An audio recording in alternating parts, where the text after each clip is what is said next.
फरमाते हैं एक मछली अल्लाह ताला ने दरिया के किनारे भेजी। फरमाते हैं वो थी तो मछली पर पहाड़ जितनी थी। बुखारी में लफ्ज हैं, हजरत जाबिर इब्न अब्दुल्ला रदी अल्लाह ताला अन्हु फरमाते हैं 300 आदमी 18 दिन तक उस मछली को खाते रहे, मछली खत्म ही नहीं हुई। मछलियां नहीं, मछली। कहते हैं 18 दिन 300 बंदा खाता रहा, मछली खत्म ही नहीं हुई। और फरमाते हैं कि उसकी हड्डी निकाल के, कांटा कहेंगे आप अपनी जुबान में, कहते हैं वो निकाल के ना तो उसको खड़ा किया ना जब, तो ऊंट कजावे समेत उसके बीच से गुजर जाता था। 2 उसके कांटे जोड़े। फरमाते हैं वो उसका गोश्त हम खाते थे और उसकी चर्बी बतौर तेल के हम जिस्मों पे मलते थे। बीमारों को उससे सुकून आता था, तंदुरुस्ती शिफा होती थी। फरमाते हैं हम खाया भी हमने और कुछ लेके हम मदीने भी गए, और कुर्बान जाए नबी पाक ने भी उसमें से खाया।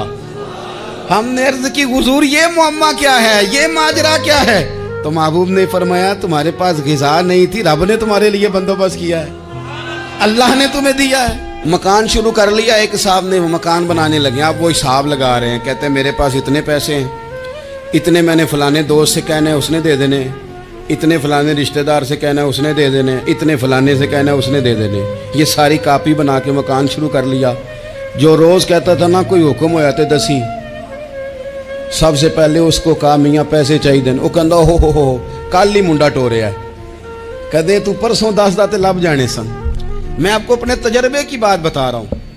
जिन लोगों का ख्याल होता है ना कि आप स्टार्ट करें फलाना काम, हम आपके साथ हैं, अल्लाह का ही कोई निज़ाम है, वो बिल्कुल भी नहीं साथ होते। लेकिन ऐसा नहीं है कि कोई साथ नहीं होता। अल्लाह ताला बड़े असबाब पैदा करता है, वहाँ से देता है जहाँ से गुमान भी।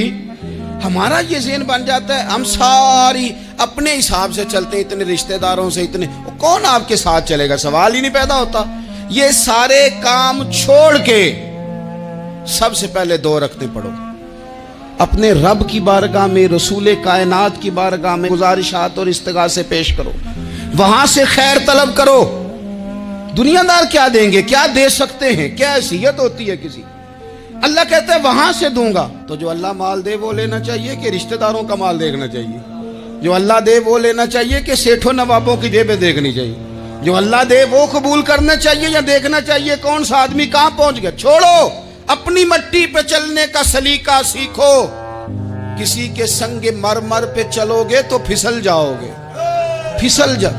इस पर एक और बात अर्ज कर दूं, सही बुखारी से, मुस्लिम से एक और बात। कुछ चीजें ऐसी हैं जिनसे अल्लाह की मदद आती है, मदद मिलती है।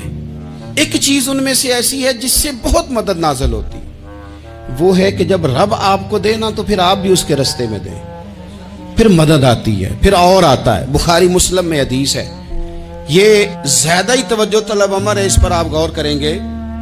हजरत अबू हुरैरा फरमाते हैं कि नबी पाक अलैहिस्सलाम ने फरमाया एक शख्स ने बादलों के अंदर से आवाज सुनी कि फलां आदमी का खेत और बाग खुश्क हो गया है, वहां बरसो और उसके खेत को सैराब करो। वो बड़ा हैरान हुआ कि बादल से आवाज आ रही। फिर उसने देखा कि एक पहाड़ी पर बारिश हुई, वो बादल वहां बरसा, फिर नालियों से होता हुआ पानी एक तरफ चला। तो जिसने आवाज सुनी थी, हुजूर बयान कर रहे हैं, वो भी पीछे पीछे चला कि पानी किधर जा रहा है। उसने जाके देखा कि एक मकाम पे एक बाग को वो पानी लग रहा है और एक आदमी वो पानी लगा रहा है। उसने उससे पूछा तेरा नाम क्या है? उसने कहा क्यों? कहने लगा बता ना। उसने नाम बताया तो कहने लगा यही तो वो नाम है जो मैंने बादलों के अंदर से सुना है कि फलां के खेत को पानी दे दो। उसने कहा यार तू क्या अमल करता है कि स्पेशल तेरे लिए बारिश बरसे? ये बुखारी पढ़ रहा हूं, सियासता से हदीस अर्ज कर रहा हूं। उससे पूछा तू क्या काम करता है कि जनाब अल्लाह तबारक व तआला का हुक्म करम आया कि खास तेरे लिए पानी बरसे और तेरे खेत को सैराब करे। तो उसने कहा छोटा जिम्मेदार हूं, पर जब फसल उगती है तो 3 हिस्से करता हूं। एक हिस्सा अपने बाल बच्चों पे, बहन भाइयों पे खर्च करता हूं, एक हिस्सा पूरा, और एक हिस्सा दोबारा काश्तकारी पे लगाता हूं, और तीसरा हिस्सा खालिस मैंने मिस्कीनों, यतीमों और गरीबों के लिए रखा हुआ है।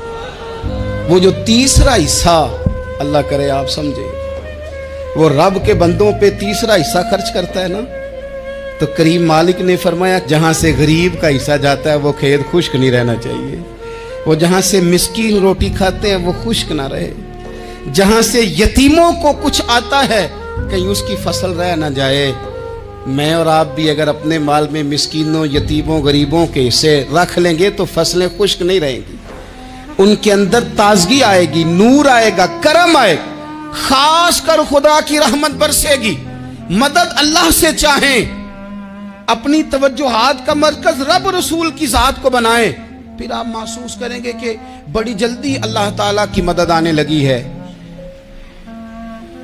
कभी आप सिर्फ कह देना मेरा रब मेरे साथ है, इस लफ्ज में इतनी ताकत है कि दुश्मन वैसे ज़ेर हो जाता है। जिंदगी में किसी से भी लड़ाई हो तो अच्छी तरह सोच लें कि अल्लाह उस तरफ है या इस तरफ है।